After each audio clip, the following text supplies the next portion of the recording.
প্রিন্টের পোস্ট হয়ে আছে, বুঝছেন? এই যে পোস্ট হয়েছে কী কারণে? আমাদের কোনো কারণ নাই, এমনি।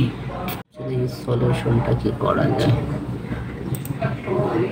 এখান থেকে প্রিন্টে এই দেখেন, এখানে আপনারা ভুল করে কোনো কারণে এখানে টিক চিহ্ন দিয়ে ফেলছেন, বুঝছেন?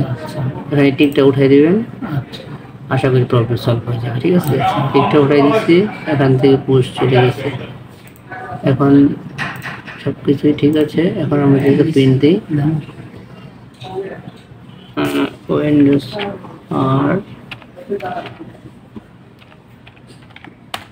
এন্টার, এখান থেকে দিই টেস্ট, কন্ট্রোল পি, এই দেখুন রেডি মোডে। আগে এখানে পোস্ট ছিল, রেডি মোডে। ঠিক আছে, একটা প্রিন্ট দিই। ওকে, থ্যাংক ইউ ভেরি মাচ। আশা করি হয়ে যাবে। এই দেখুন প্রিন্ট হচ্ছে। ওকে, ঠিক আছে। ওকে।